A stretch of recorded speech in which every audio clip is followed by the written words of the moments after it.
Welcome back, everybody.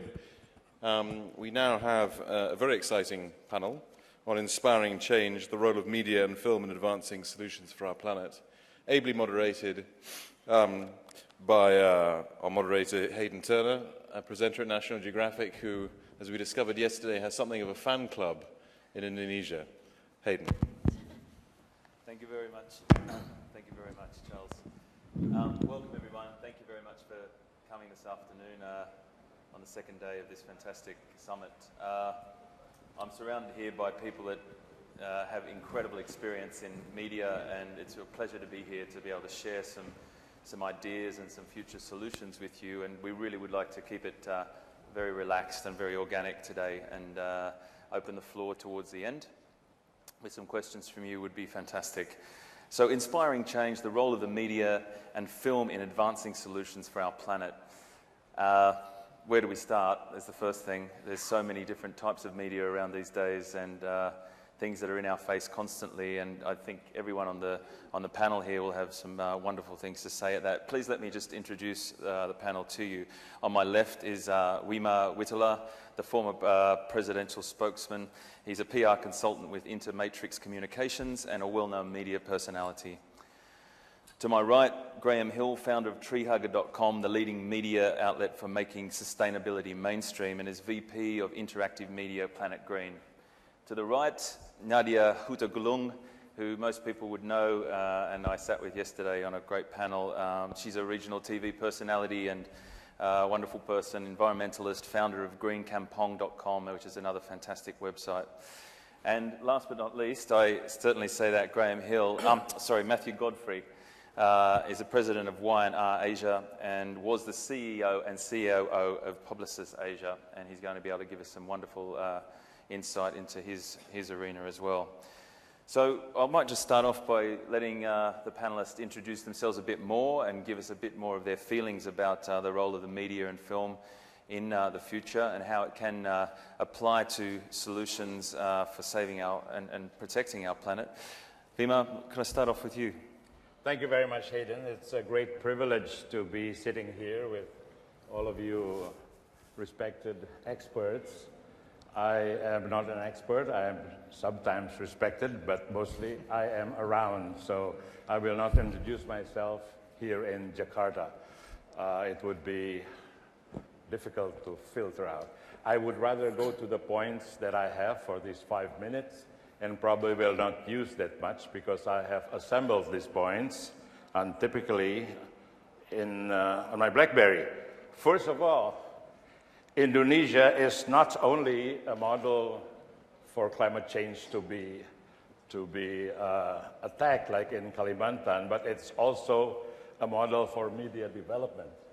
They say Indonesia now has a free media, but it is only free in certain ways. We will discuss that if any questions should arise. So the media is as much in trouble as is the environment.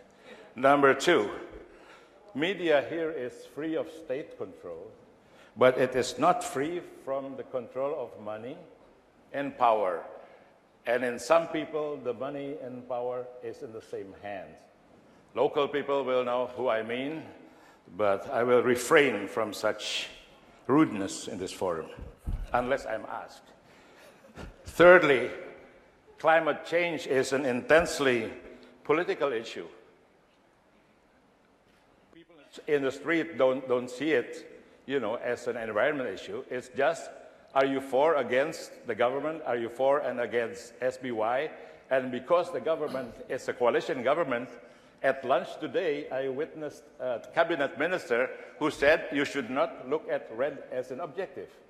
It's just a tool, and before you say anything, think of the thousands of people who would lose their jobs if the moratorium is indeed implemented. And that is just a few hours, or was it yesterday? Anyway, within a short space of time that the president gave his excellent speech. In fact, the speech is excellent, but it's not regarded as such in Indonesia because the delivery needs a Mr. Kuntoro or somebody to struggle through. It is not being delivered.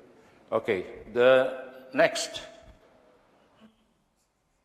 Global support, I see, is very important. in media development. We appreciate the global support, but we need more than support for technical matters, financial, legal framework, long-term planning. We need international support for the media. And lest people think I'm asking for money. No, it's not money we need, but it's access to the channels. Nobody has access to Indonesian media channels except people who are working for media owned by the big commercial and political interest. The international media is much better, but people don't watch it unless you have Real Madrid against Barcelona. That's the truth of today. So, since I have to use my time well, I have to speak the truth. And if there is... Thank you. Thank you. If there is a way that the conscience of the world can be translated into the awareness of the Indonesian people, then you should see how the media is doing, and you should work with NGOs, government who are in Indonesia, who can testify just how biased the government is, the media is, in favor of the status quo. So our struggle in media is very hard.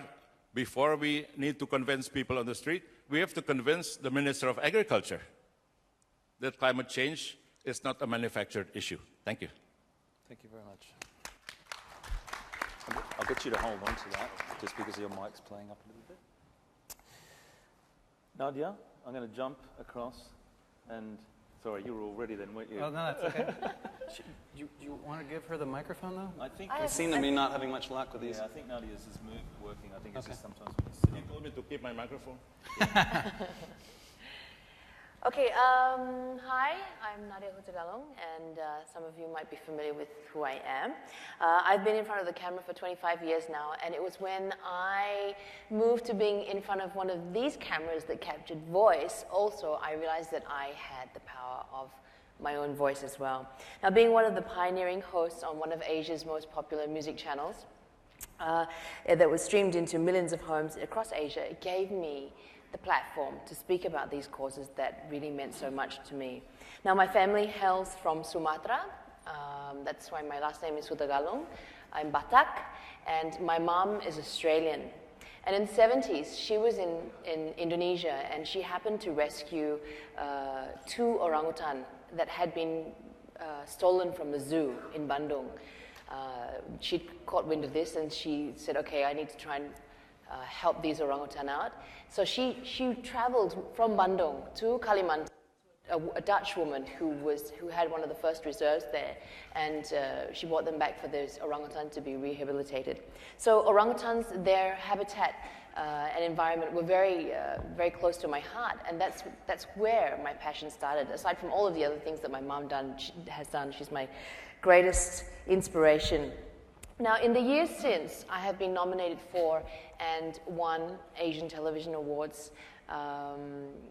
But what was truly rewarding for me was when one of my colleagues approached me on set one day and said, you know, Nat, my cousin gave away half of his life savings to the orangutan because of you. And that to me meant more than winning an award for a trivial music program. And we're talking about media today, and I have to say that this music channel is highly responsible these days. They censored me. Yeah. What I was saying is that this music channel is highly responsible with the type of programming that they're creating these days. Now, I realized the power that I had as a mere individual to affect the minds of hundreds of thousands of individuals. And so there began my journey of continuing to speak about causes that meant a lot to me. And I used that platform. It's a music channel, but I was talking about, it's the International Year of the Ocean. This is in the mid-90s, you know. Everyone's like, what is she talking about, right? And I was talking about, you know, all kinds of things related to the environment. And it generated a result